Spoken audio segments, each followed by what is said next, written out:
Okay, so thank you everyone for coming to our Administering New Hampshire SAS Summative Assessments webinar. We can't believe it's that time of year again already. It seems like it goes so fast. So we're going to get started and happy to share some information with you for this year. First and foremost, thank you to the New Hampshire Department of Education. Thanks to them, we're able to give you these webinars for free to educators in New Hampshire. And just so you know, for this webinar, everyone is going to be muted. If you have any questions, you can put them in the chat or put them in the Q&A. We have both Heather Jenkins and me on this call, so we'll be able to feed each other any questions you may have.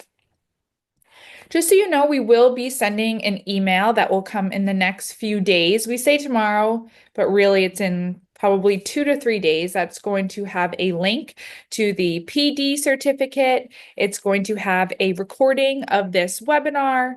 It's going to have the PowerPoint and any other documents. We have linked the documents right in the webinar, so you will see most of the resources in there, but you will get that email. And just so you know, at the end, when you log out, there will be a brief survey that is going to pop up. It's going to be, like I said, at the end of this webinar, your feedback is appreciated. We love to see it so that way we can improve in any area when we deliver these webinars and any workshops to you as well. Okay. I do see that someone was not able to hear. Please, if you can't do that, let us know so we can see if it's us on our end or if it's something happening on your end. I think it might be on their end. So far, I haven't seen anybody else. So it could have to do with the, like your volume and how much you have it turned up, or the type of, they can't hear me. So I don't know why I'm even saying it. So anyway, I'll try to help them. Okay, perfect. Awesome. Okay, so my name is Marissa Hooper. I work for Demonstrated Success, and I'm a part of the data coaching contract for the state of New Hampshire that allows us to give you these webinars. I'm also here with Heather Jenkins. Hello, everybody. And I just realized we have Kristen Crawford on here from the New Hampshire Department of Education. I'm also working on trying to make her a co-host so that she can talk as well. Thanks, Heather. Yep, so Christine is here as well, so she'll be able to also, we can make her that co-host, answer any questions you may have. Okay. Real quick, these are some resources and contacts for you. We have Kristen, Heather, and myself. Our email address is here. In case you have a quick question, you can send it our way. However, we also have the Cambium assessment help desk information here as well, in case you run into any issues when testing. And then we also have a link to the Department of Education, their Office of Assessment. That link had changed from last year, so that is updated now. And we're just going to go through our goals quickly for today, just so you know what you're going to be getting out of this webinar. We're going to go through the requirements for the New Hampshire SAS this spring. It differs a little bit from last spring because of the writing last year. We're going to figure out how we administer the New Hampshire SAS assessments, how we can print test tickets for students, and any other kinds of accommodations for the New Hampshire SAS and some other information, for instance, the family portal, printing tickets like that, and some other information. So we have quite a few things to do today. So we are going to get started. And Heather is going to lead us off with the New Hampshire SAS assessment requirements for the spring. We are going to shut our cameras off just because it gives you full screen, which you're going to want to see through the step-by-step. And I'll kick it off. Great. Thanks, Marissa. Also, I think I'm a co-host, so can you make Kristen a panelist? Yes, I can. That's perfect. Thank you so much. Okay. Sure. All right. Just some reminders that we have about the New Hampshire SAS assessment requirements. First and foremost, the information for the New Hampshire SAS summative assessment, it's all going to be starting on April 1st. The window starts again April 1st and goes to May 30th. There are makeup days only that are scheduled for June 2nd to June 6th. So the whole window, a little bit different than last year because the window for writing was separate. This year, everything all in one window and needs to be finished by May 30th. The other information that we want to make sure that you know is those New Hampshire SAS scores are available immediately when students are done testing. We should put immediately in sort of quotation marks because they're depending on when you are testing. If it's a really heavy testing time and there's a lot of people testing, it can take 24 hours. Also, the information for the ELA assessment may be delayed a little bit. There are times where you have your reading and you've taken the writing portion, and you'll see that a lot of your students are showing up and they have the ELA scores and the reading and writing is all set. And then you'll have a few that maybe aren't. There are a certain amount of essays that end up being hand scored depending on how the assessment is scoring. If there's like a little bit, if it's close to one score or another, they pull it for hand scoring. And then other times there are just a sort of certain number of assessments that are hand scored. I believe it's about 10% per year that are pulled for hand scoring. So if you're seeing that a few students are missing, it's most likely due to hand scoring. The New Hampshire SAS summatives, if those of you who have been using interims or modulars, those don't need a secure browser, but the summative assessments require a secure browser. So just like all other years, students need to be on devices that have secure browsers.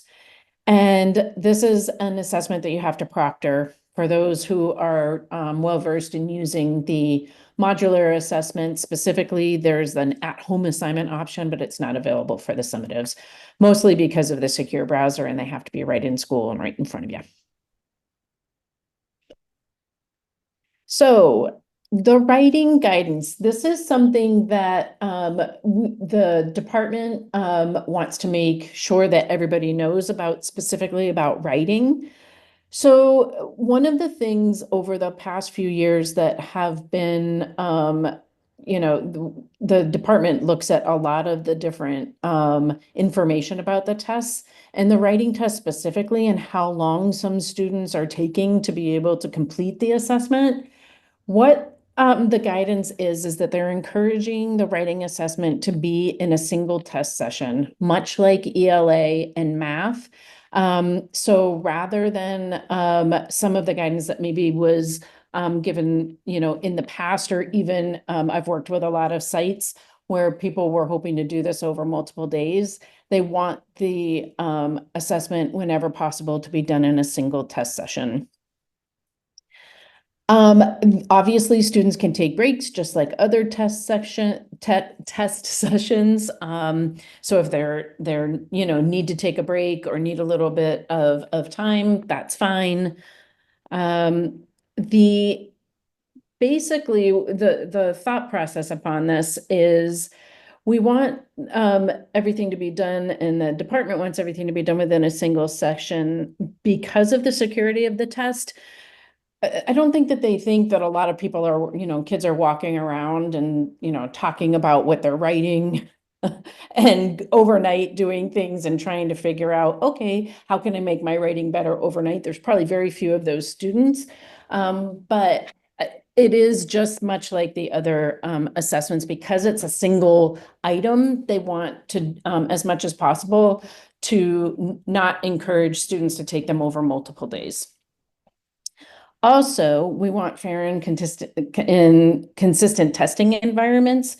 There are a lot of schools that were taking multiple days to do the writing, and then other schools were looking at it as, again, this is a standardized test, so we're doing it over the test guidance timeframe, and that timeframe is a couple of hours, so they weren't doing it over multiple dates. So if you go to the last one, Marissa, here.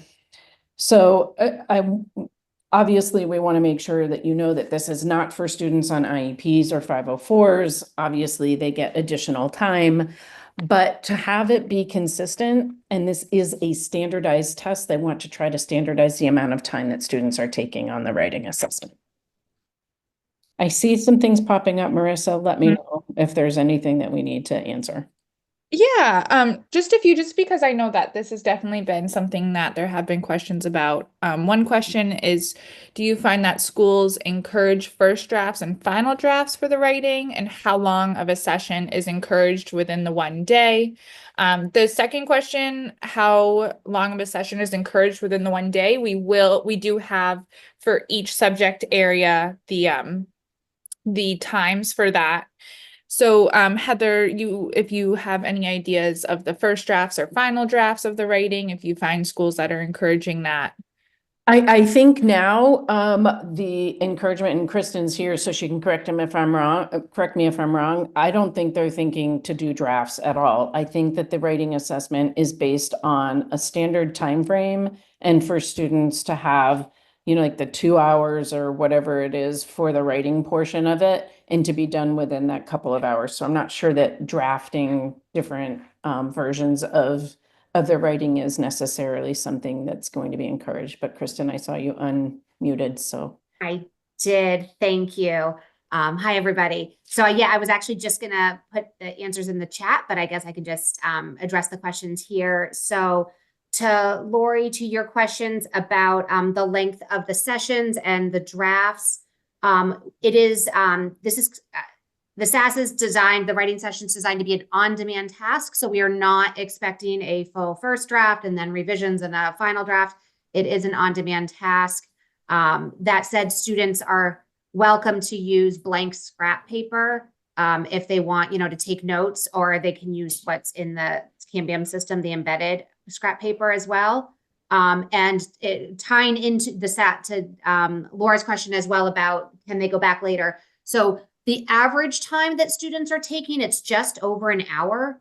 We looked at like the mean, and then we also kind of looked at the distribution, and we noticed that about 95% of New Hampshire testers are finishing within about 2 hours. So the average time is about an hour. 95% of students are finishing by 2 hours. A little bit less actually at the higher grades. Takes a little bit longer for the younger kiddos. But yes, they can go back later in the day if they didn't finish. So let's say we do suggest allowing a 2-hour window, just so that way for students that do need that amount of time, they aren't disrupted. But then if students do not finish in that, they are welcome to go back later. Just keep in mind that if it is more than that 20 minutes, so let's say that they're going to come back after lunch, you will just need to start a new test session. For the writing sense, as was just mentioned, it's just the one item, so there's no issue about not being able to go back. All of their notes will be saved, and any highlighting they've done, things like that, will still be there when they do log back in. And I just noticed Danielle mentioned, yeah, I mean, I do understand that the practice, this is not, I'm not trying to say this is the best practice for all of your assessments or for your curriculum and instruction. That is just for the SAS assessment. It is just meant to be one on-demand writing task. So if your students are used to drafting, they can write a draft out first. Just know it is not an expectation, and nobody looks at, even if they have a full first draft saved in the notes or anything, we do not review those as part of the assessment. Thanks, Kristen. All right, you can see here, Marissa put in the average, the recommended times for testing. So this is sort of what we're talking about for the guidelines for each particular portion of the assessment. So we thought that would be helpful. Other things that we want to talk about, this was a big topic really, I feel like last year. So we just wanted to continue making sure that people understand the proctor guidance. So for the proctors, they have to be employed in the school district or chartered school, whatever it is. They cannot be a volunteer or unpaid.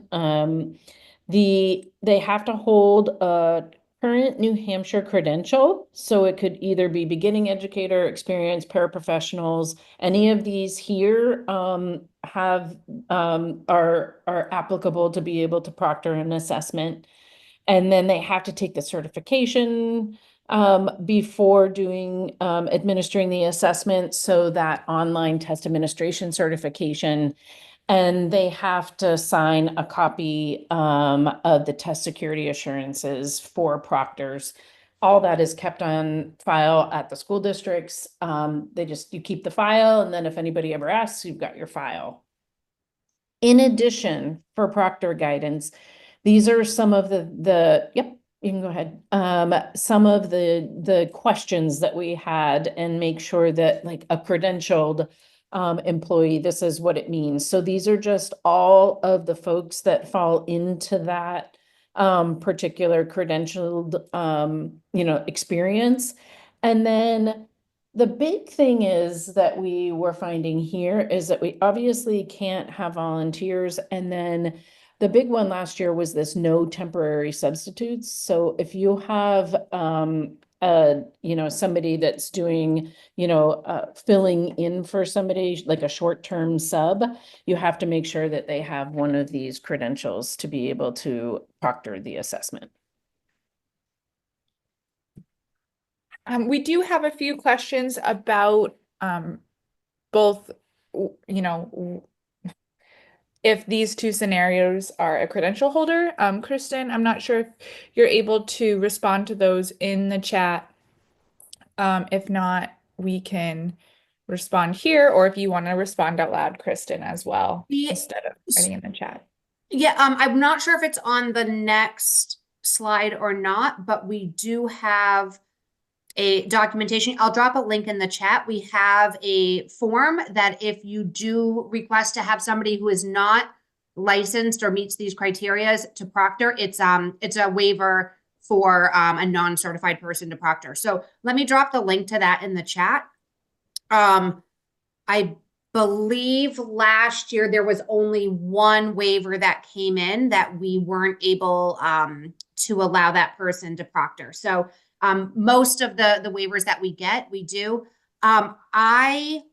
We kind of defer to our partners upstairs in terms of like the credentialing bureau. We consult with them to make sure that we're on the same page. I think student teachers were the one group that we weren't able to, but I just want to double check on that. So Danielle, I think that came from you. If you want to follow up by sending me an email or looking at the waiver application and like send us the information. But I think that might be the case, but it might also depend on the, like what that student, if it's, someone who was if they're a fresh, or if they're in college right now, so they're, they haven't ever taught before, or in some cases, like if it was somebody switching careers, but they're doing a student teaching. So I don't want to promise, I don't want to say one thing or the other that I'm not positive about. So I'll just drop the link in the chat, and then we can follow up via email.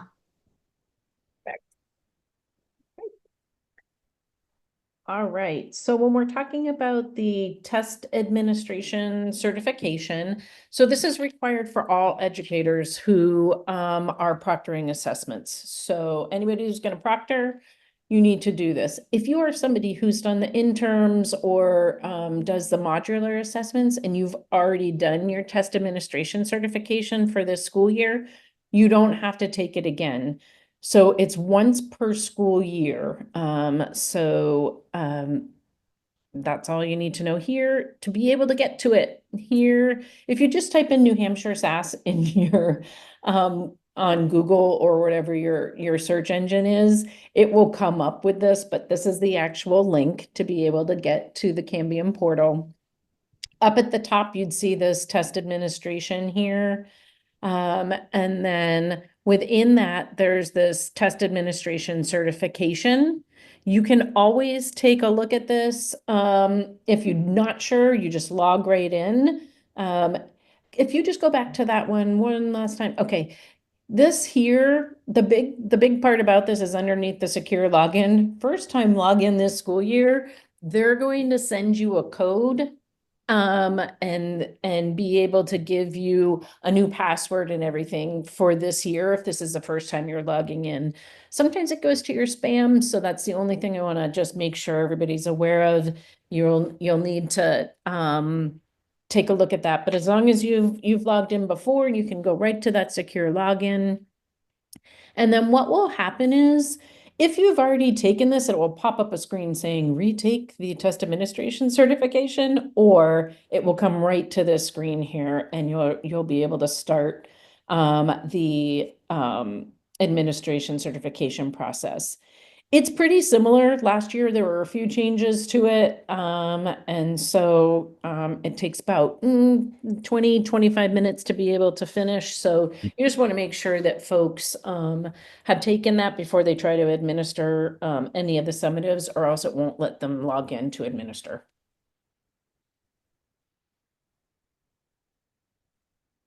If there's any questions there. I think we're good. I know that Kristen is responding to some in the chat, but you can definitely keep them coming as we go on. We're going to go through how to administer New Hampshire SAS assessments. How we design this slide deck for these next two sections actually is a step-by-step process of administering the assessments. A lot of times we get asked for step-by-step instructions, and so this is designed for you to refer back to if you have any questions. So I'm going to go through it sort of fast, and so just let us know if you have any questions along the way. Okay, so the New Hampshire SAS test administration, you are able to do an active session, an upcoming session. However, the at-home assignment is not available for the summative assessment. So for an active session, if that's what you wanted to do, that session would start immediately, meaning you would automatically join the session, and it will continue to stay active until you either stop or leave that session. For an active session, students must use the secure browser, as Heather had stated earlier. The URL links are not available for summative assessments. So if you have, I know we've had students before who have used their own Chromebook or what it might be, so they must download that secure browser. For an upcoming session, that is when you could schedule beforehand using a specific date range that can be in a 2-week window. And again, students must use that secure browser. And you also do not join automatically. You have to join the session during each testing period. And again, that session will stay active until you stop or leave that session. So for the New Hampshire SAS test administration, you're going to go to this link again, or as Heather stated, Google New Hampshire SAS, and it will be the first one there. And you're going to go into test administration. And here is where you're going to select the test administrator interface. And again, you are going to log in. You will have already done this because you need that test administration certification. And here's where you can choose the type of session that you want. So we're going to go through choosing an active session. And again, you can do an active session, an upcoming session. You cannot do an at-home assignment. And here's where we're going to start creating an active session.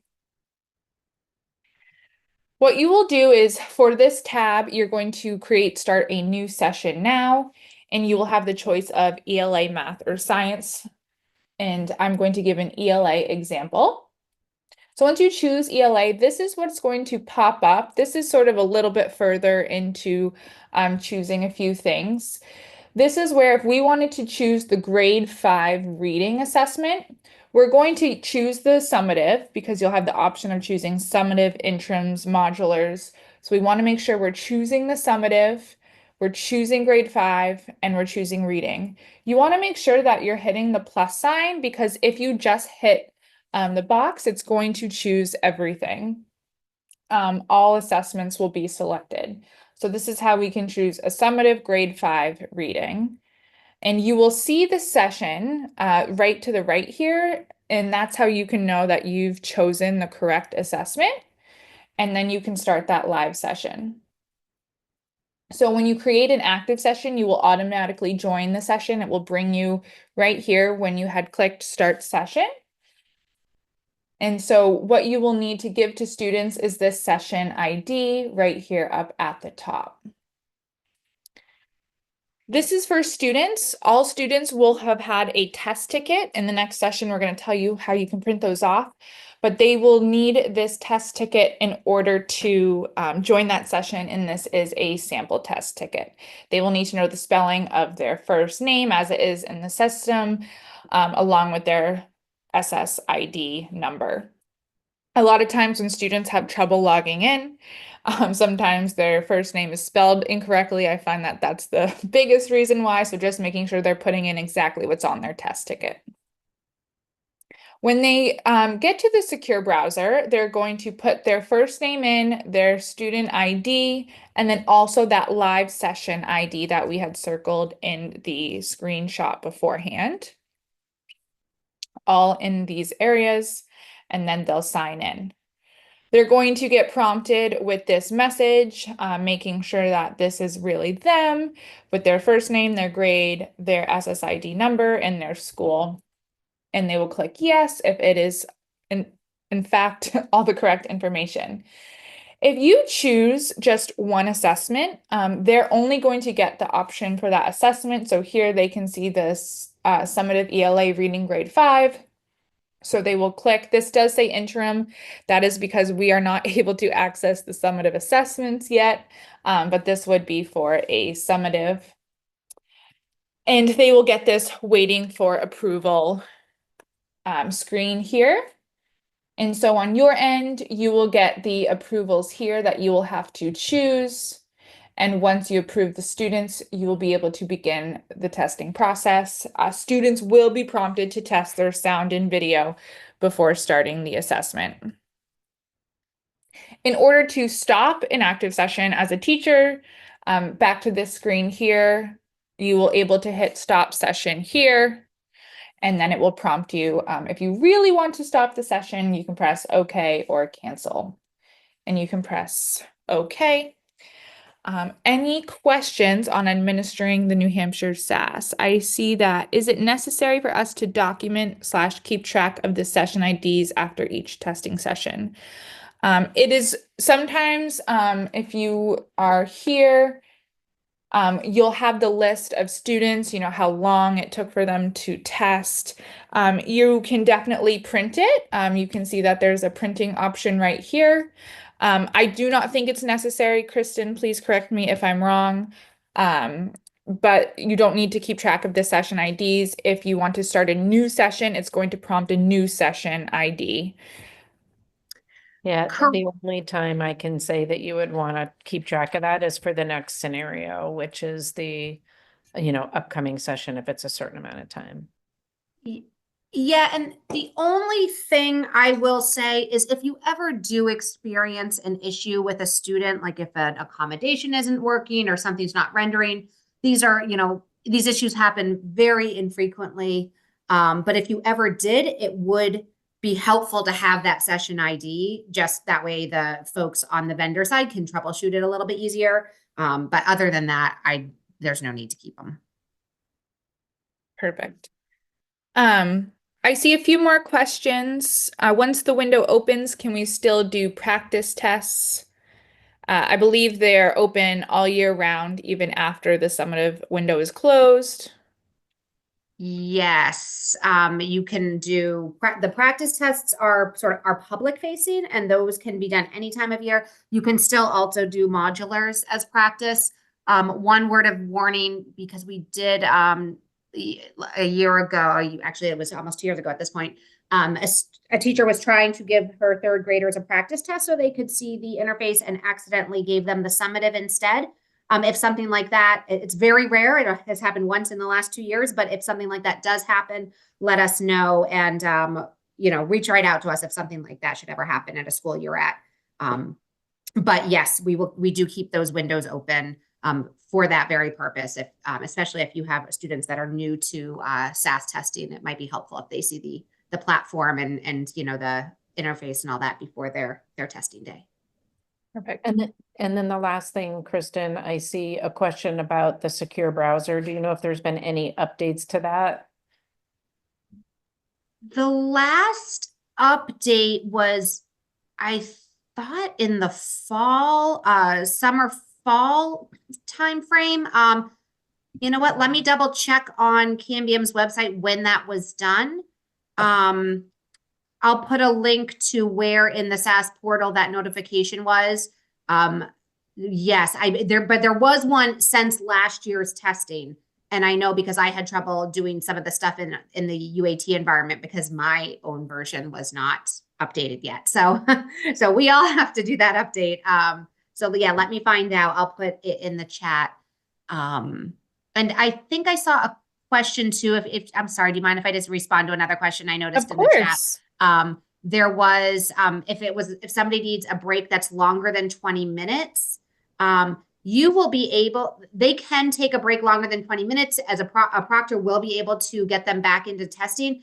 They just won't be able to go back to questions they haven't answered. So if it is a planned break for 20 minutes or more, then I would say, just remind them if they have any items that they've flagged that they wanted to check, or if just to make sure they are sure of they're done with that part of testing, because they won't be able to go backward in the test when they come back to it after 20 minutes.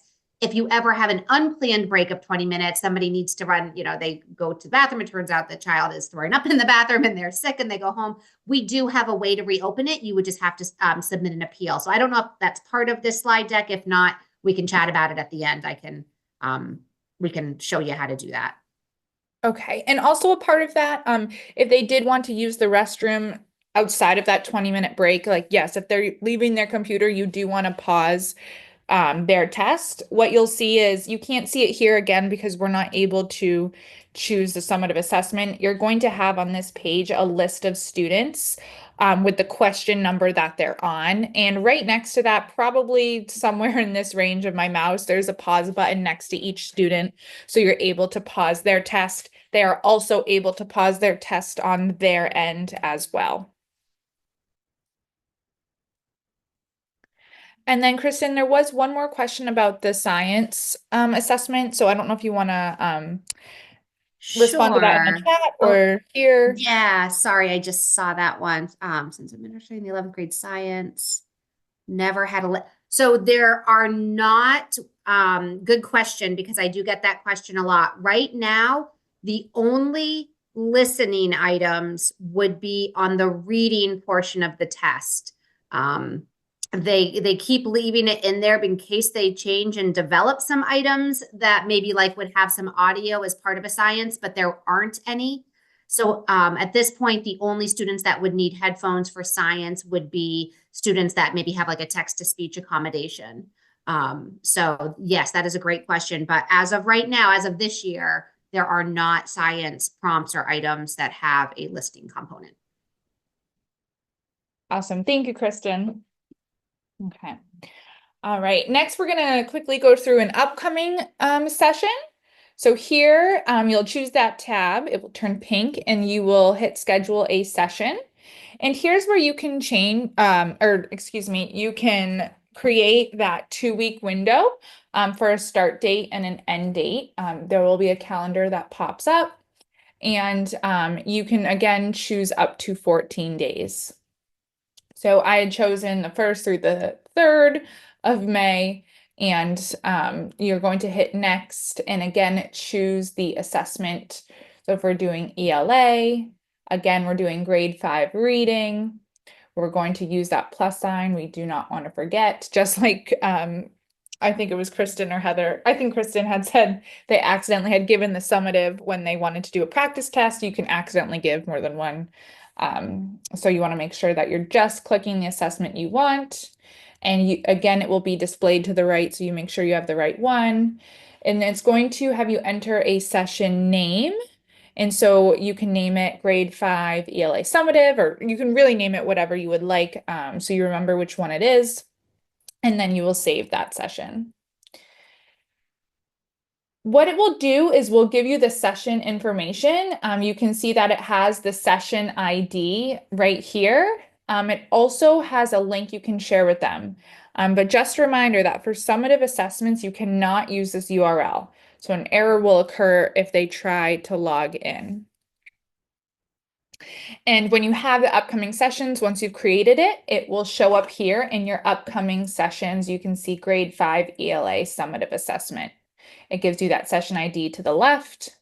And if you ever want that information again, you can hit share link and it will prompt you again. Here's your session ID that you can get. Again, you cannot use that that link. If you want to edit and add another assessment to this particular window, you can go click the edit button here. You can choose a testing category and choose that that date session. And if you want to add one, if I want to add math or science, it would show up here. So if I want to add a grade 5 summative, that's how I would do that. When you are at this page, again, and you are ready, it is May 1st, you're ready to test with your students. When you go to the upcoming sessions, again, you're going to have to join that session. So here's where, when you're ready to test, you're able to join for the grade 5 ELA summative. Once you click join, it will be ready to go. If you do not click join, your students will get this error message if they had tried to put in the session ID and you did not join it yet. Again, here's our session ID, and here's where they will put it in. So for an upcoming session, the students have to do the same thing. They have to put in their first name, their student ID, and the session ID. They will be prompted to verify their information. They will again choose the assessment, and they will have to wait till you approve them in the assessment. You will get to the approvals, and once approved, the students will begin the testing process. So their portion does not change regardless if you're doing an active session or an upcoming session. And again, in order to stop, when you're in, you'll stop the session and press OK. When you're ready to test again, maybe you took that 20-minute break or doing it later in the day, you will have to join that session again. Or if you're ready to do the math summative assessment, you'll have to join that session. Okay. I see a few more questions, but I think that both Kristen and Heather are answering them. So I will keep going, and we're just going to go through next how to print student testing tickets. So again, we're going to go to the portal. You are going to choose test administration. And this time you're going to go into Tide. And you will be prompted to log in. And you will have these two. There's actually a third one as well, which we'll go through after. But this is more what you're going to use for the actual sessions itself. And under administering tests, you will have the ability to print testing tickets. If you click that arrow, you're going to get these two options, and you're going to print from the student list. When clicking that, that will bring you here. And in here, you'll have to put in some information. You'll need to put in the district and school. That depends on which role you have within the Cambium portal. So if you're a district coordinator, if you're a teacher, a school coordinator, it might be different. And then you'll also need to choose the grade level when assessed. So we had chosen grade 5. And this is for all students. If you wanted to print a specific students, you could put in their last name and first name, their ID number, but this is for all students. And you're going to click. Yeah, sorry, I didn't mean to interrupt you. There's also that when you chose student list, there was by roster. So if you have rostered students to specific teachers, and teachers need to print out for their own individual students, you will have rostered those students to them, and a teacher can print out by a roster, but we're showing you by individual student here. Perfect. And when you hit search, this will pop up. It will tell you how many results the system has, and you will go to view those results. and you will get a list of students. As you can see, these are not real students in New Hampshire. So this is what your page will look like. And you can either choose the individual students that you want to print their testing tickets, or if you choose this check mark right here, not sure, I'm going to pop it up again because it's sort of small to the left in that gray area, that will choose all of the students. You can then choose this print option here, and this screen will pop up and you can choose selected test tickets. This will pop up here. You can keep it on the 5x2. If you want to change it, make it bigger, you definitely can as well. But this is what will look like for this printing, and you will hit print. And you will see the test tickets have been downloaded in your computer. Sometimes, or I think now always, the test tickets actually will be up in the top right-hand corner. Wherever you get your downloads is where this layout will come. And this is what your test tickets will look like and how they will show up on your computer and how you can print them. It will have students' first name, last name, their grade, and their district and school info, along with their first name and session ID. And students will need to use the exact spelling of their first name. So again, if they try to put in, their nicknames or even if they spell it wrong, you need to make sure that they're putting in exactly how it was put in on their test ticket. The biggest thing that we've seen with this is if students are not correct in your student information system or within index, that's going to be incorrect within Cambium as well. So just keep that in mind. Here is where, if you were part of that session ID, you can also, or part of that session, this is where that session ID was, you can also do the student lookup, and that will give you their information as well. Sometimes if a student had lost their ticket, they didn't know their session ID, if you were in the session, they didn't know their student ID, their SSID to put in, you can do that student lookup right there in the session live. Okay, I think that Kristen is still doing good answering the questions. Kristen, just let us know if you want to answer anything out loud and we can pause. If not, we will go to the accommodations and other helpful information. Perfect. All right. So when it comes to accommodations, there are 3 different types of accommodations. First and foremost, there's universal tools. Then we have what are called designated supports. And then the third one is actual accommodations. So we're going to go through each one of these and just discuss a little bit of information about each one. So for purposes, just so that you can kind of understand, universal tools are provided there. It's available for all students. Some of it's based on student preference, like masking, print size, highlighting, all of that. So again, universal is for all. Designated supports are intended for any student that you think will need a specific support and is something that they are also using in the classroom or what have you.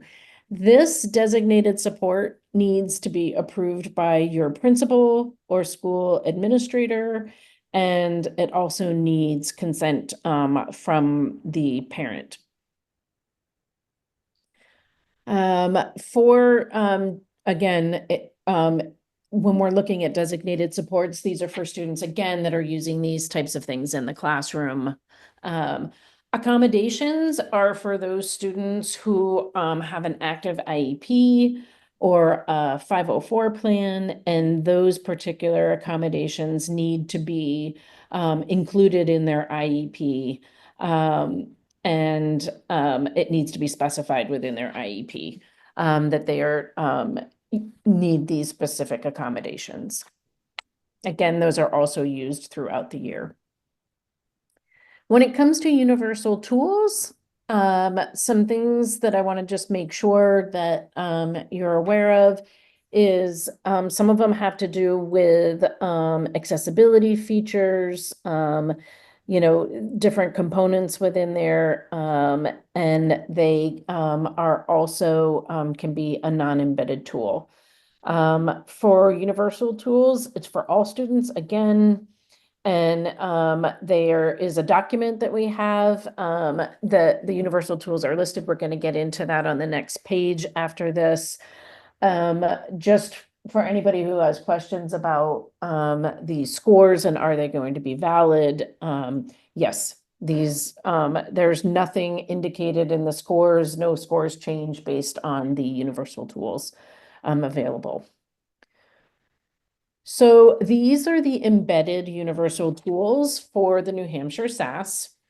And again, these aren't necessarily on every single portion of the assessment, but some of the embedded tools are audio playback. Some of it has to do with the coloring and the contrast within the New Hampshire SAS assessment, so you can choose specific. Yeah, I was sorry. I was just trying to show that this is actually a screenshot. This is not all of them, but if you click on it, it is linked directly here in the slide if you want to see all of the universal tools. Okay, perfect. Some of the calculators, we'll talk a little bit about calculators as well. There's dictionary, any of these things highlight. So these are some of the embedded universal tools that we have. Non-embedded universal tools, which means they are not within the specific Cambium system, and when they're actually doing the assessment, are obviously they can have breaks, a bilingual dictionary. Here is the information about the calculator that I said I'd be giving you a little bit more information about the calculator. These are when they're able to be used and the specific information about that. We do have somebody trying to raise their hand. It's really hard to do in a webinar format. If at all possible, if you could put it in the chat, that would be great. So, okay. Just if you go back up, sorry, for the non-embedded. Okay, so I'll let you see if you can get that in the chat. We'll answer anything kind of as we keep going. So we're going to move on then to the designated supports that we have. So designated supports here are, again, they yield valid scores, so students can use designated supports and their scores are valid. The big thing for this is to have a consistent process for how you determine students who need these supports. It's not just that our third grade students have a really hard time with this specific skill within the system, so we're going to turn it on for everybody. It's not quite like that. So this next bullet is pretty much at no time should designated supports be used as a universal tool. We want to make sure that they are used specifically for those students who need it. There are, again, embedded and non-embedded designated supports. And so here's some of them that we have. So for embedded, the streamline mode, so just being able to, the print size, the zoom, being able to see a little bit less on your screen. Text to speech is a designated support for students. Again, that can only be used on the writing, math, and science assessments. And then the non-embedded is any sort of assisted technology tool that you might have for students, the assistive response technology and a color overlay. So those are things that you can use that are not necessarily embedded right within the test platform. And it sounds like Kristen's going to answer a lot of these as we're hitting the end of it. So for accommodations, The accommodations are, again, need to be specifically, within an IEP or 504. They obviously are gonna make sure there's equitable access for folks. They yield, valid scores again, for, these particular students that have accommodations. And they are obviously designed to be able to have students show what they can do. And there's digitally embedded and non-embedded accommodations. And we'll get right into that. So for some of the accommodations we hear that are embedded, we have permissive mode. So this allows a secure browser setting. So for, different third-party accessibility tools that may not be embedded within the program, there's a print upon request, and there's a speech to text embedded right in the assessment. If we look at the non-embedded, you can see that there's hundreds numbered table for math, abacus, American Sign Language or Human Signer, the calculator for specific grade levels.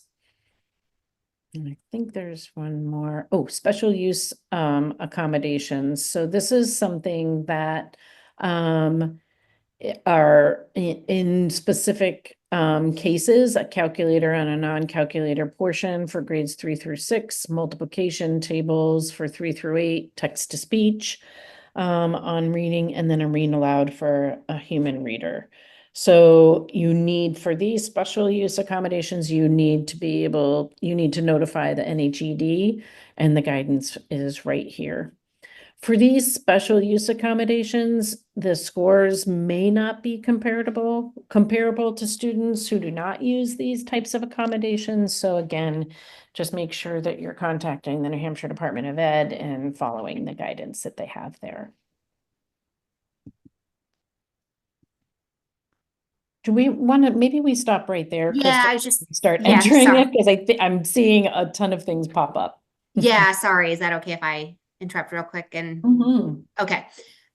So I'm just going to try to go back, but please let me know if I miss any of the questions about the supports.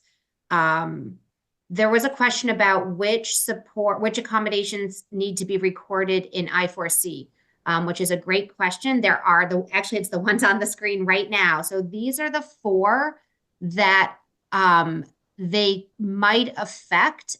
They might change how the student does on the test. Since if a student uses a calculator on a non-calculator portion, then it is altering part of what we're measuring, right? Like if they are actually able to perform those calculations with a calculator, we won't be able to accurately assess if the student is able to do that on their own.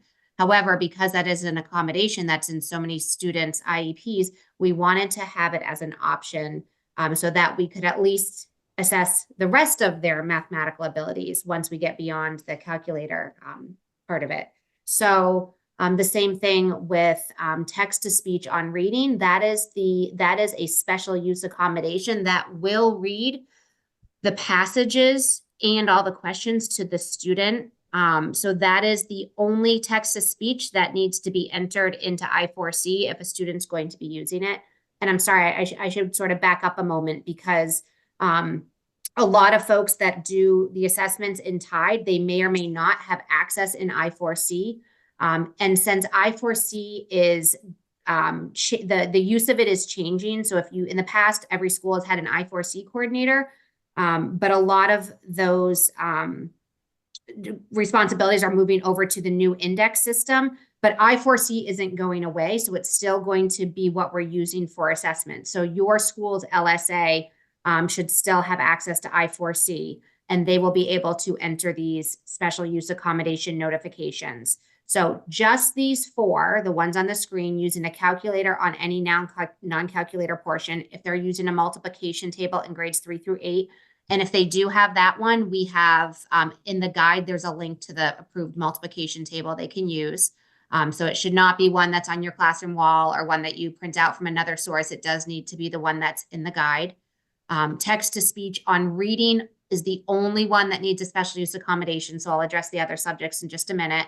And then if there is a human read aloud, and I want to address that for a minute as well, because there are a lot of students that before testing was online, when it was on paper and pencil, read aloud always meant it was an adult, a human educator reading the test to the student.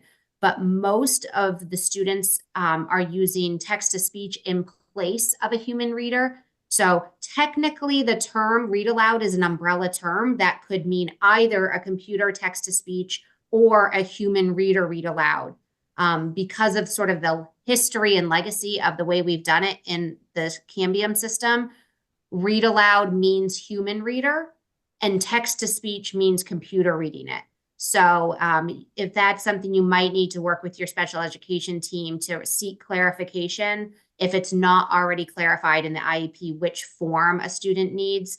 And I will just say for most students, it does seem to be that it's text to speech because it's more readily available. Students don't have to test in a separate setting and it's just maybe more accessible during the school day. But we do still have an option for it to be a human reader. We just need this notification. Two more things on the notification. At this point, they do not need to be approved. It is just you're submitting a notification, letting our office know that you're using that. At some point, we do have to monitor, how often these are being used. And if at some point we learn that, let's say people aren't understanding and they're not being used appropriately, or if we get feedback from our peer review that says, oh, you have too many people using it, we might have to start an approval process. We are hoping that doesn't happen. We haven't had any issues since we implemented these last year. So it is a notification to our office that you're using them. We are leaving the decisions in the capable hands of your special education teams and the IEP and 504 committees. So that was a very long-winded answer for that one. The question about bilingual dictionaries. So any student can have a word-to-word dictionary. That's a non-embedded universal tool. You do not need to have any kind of approval. You don't have to even indicate it because it's just a universal tool that anyone is allowed to have. But I don't personally have a source. If you want to shoot an email to assessment@doe.nh.gov, Jen, I can send you a list of dictionaries that we actually borrowed from our partners in Massachusetts with their permission. They have a very comprehensive list of many languages and dictionaries that they've approved for their assessments, and they've said we can share them for ours. So it is available online. You're welcome to go on their website and look for it, but I'm happy to get it for you and get you a couple examples of a word-to-word dictionary that you can use for your student there. And then it looks like the other question about text-to-speech. So because I mentioned it for reading, I just want to quickly address for any of the other subjects, for ELA writing, for math, or for science, or if any of you are a high school on here and you have students that will be using the system to take the civics, students do not need an IEP or a 504. It is a it is a designated support. So you just need to make sure that your building administrator is okay with the student using it and that the parent approves. We do recommend looping the student into the conversation, especially older students, just so that, they have agency in that as well. So that's kind of the same process as other designated supports. And I'm sorry, I talked really long and I hope I didn't make things more confusing. Did I miss any? I will drop the email in there. If a child has a documented reading disability, I'll try to, the reading disability, I may or may not qualify them for the text to speech for reading. I would have to defer to their own IEP team to make that determination. We can provide guidance. There is a little bit in that guide that I linked earlier, but I wouldn't want to sort of address it. Like generally, it really does depend on an individual student's needs. Sorry, we're talking so long. They're all good. Thanks.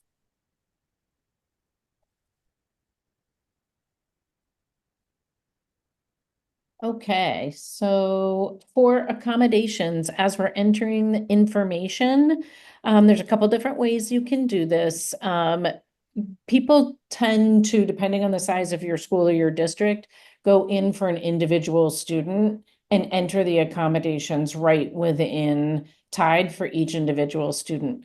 For those who have a lot of accommodations, you can also download a template and you can put your students' information into the template and then upload them all together. So if you have all of your students' specific accommodations, there's a template that you can use. All of this needs to be entered prior to testing. We also recommend you doing a practice test after you enter those accommodations in and just make sure that everything is understandable for the student, that it's working properly and all of that. So a lot of reasons to be able to do the practice test for your students. There is also within the resources online, there is a video that goes through how to enter accommodations. So if you want a little bit more information on that, you can definitely check it out. This is also a link to the accessibility guide. Kristen, along with Michelle Gauthier at the NHED, work really hard to make sure this is as updated as possible.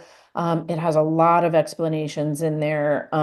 It is tries to make it as crystal clear as possible for something that sometimes feels a little gray. So great. So just to kind of wrap up here, I want to talk a little bit about the family portal. We'll go more into this. We have a webinar coming up that will be more towards the end of the testing session for how to look at your data. But just to go live here so you can see the family portal information. Also, this is in relation, Yolanda, you asked about printing test tickets for a whole grade. Is it possible to print them in alphabetical order? They should be coming up in alphabetical order. That's how the list on the bottom is. But I'll show you as we're printing out, the test tickets is similar to what I'm showing you for the family portal information as well. So on the right side here, you'll see family portal access, generate access code template. So this is similar to what you would do for test tickets. You would choose a specific district. We'll choose the demo district and a specific school. You can choose a specific grade level or not. You can just leave that blank and it will give all of them. I do suggest choosing a grade level because I think there's thousands of students in this one. So this has 3,000. You can see here, this information it's our demo database, but any of these arrows on the right-hand side where it says student information, like last name, first name, date of birth, whatever, you can sort by that and then print your test tickets. You can choose just like Marissa was doing on the left, you can choose for specific students. If you choose, go ahead and click that right there. If you choose that button, so many people think that they're choosing all of the students to be able to print out the family portal codes for, but it's really just choosing that 1 through 50.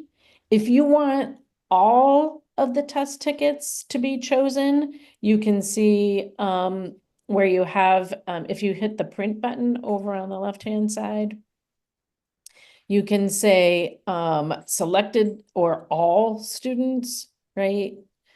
So if we chose all, whatever, however you want to choose it, whether you're choosing all or selected students, you might just want a specific grade level, depending on how you want to print them. You can also, instead of just printing them, you can download this to an Excel spreadsheet and then somehow get the information to your parents as well. A lot of schools are trying to go to this and have parents look at the parent portal rather than using all that paper to print out student test results. They'll be able to see that right on the portal. So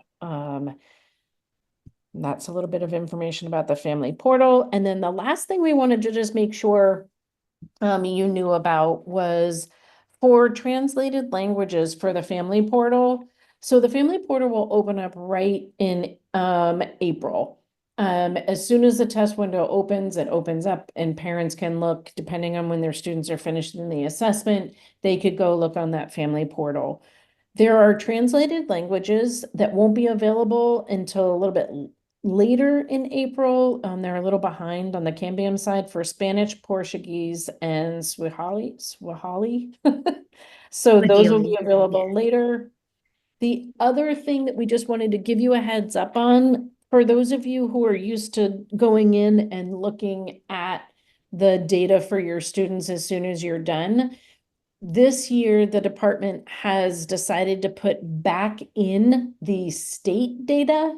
It has not been in the reporting portal for a number of years, but after the testing window is closed, the state data will also show up there. So you have your school, your district, and then above that will be compared to the state. I know for the 4 years that I've been here, people have been asking about it. They took it out because it was kind of one of those that it was updating as the students were taking the assessment. So depending on when you printed your data, it wouldn't be, the data wouldn't be complete for the state. So now what they're doing is they're just waiting to the end of the testing window, and then they will put that particular line of information on the reporting portal. So that's kind of great news there. And then anytime you want to go into the administration resources, you can click on resources. There is so much in there. And then here's the test administration manual, which is a big one. And other than that, any other questions before we finish up? I did see a quick question about the difference between interims and modulars. Do you want to take that, Heather, or Marissa, or do you want me to address that one? I can take it since I'm talking here. So the modular assessments, look, actually, let's start with interims. The interim assessments mimic a summative assessment.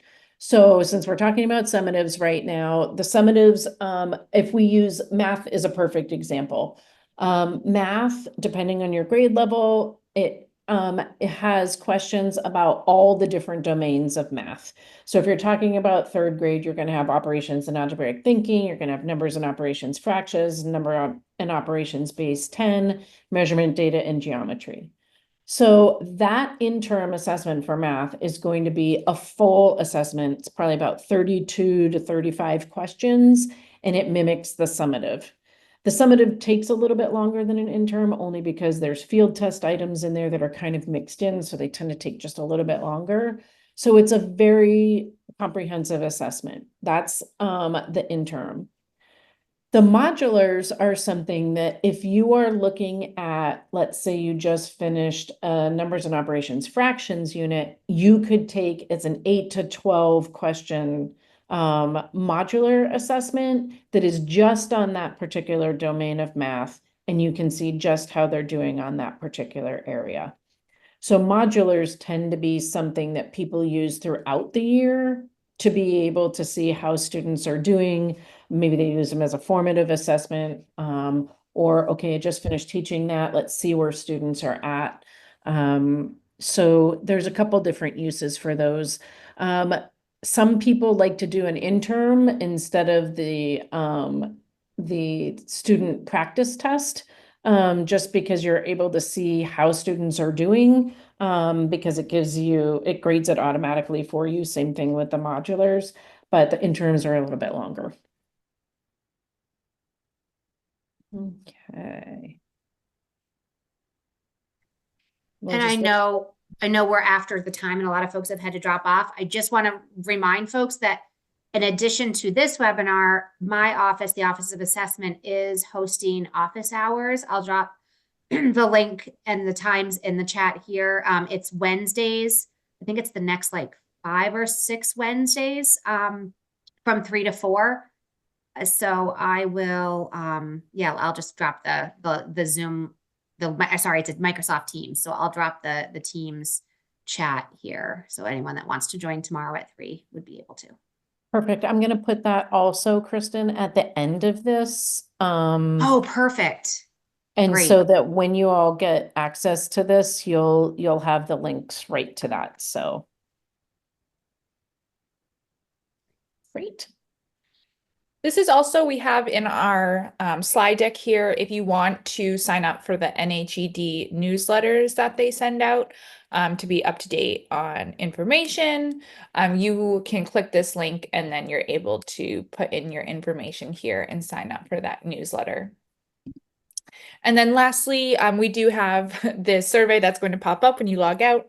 So definitely we'd love your feedback. So we know that, if next year when you start administering the New Hampshire SAS assessments, if there's anything we sort of missed that you were looking for, we can add that in.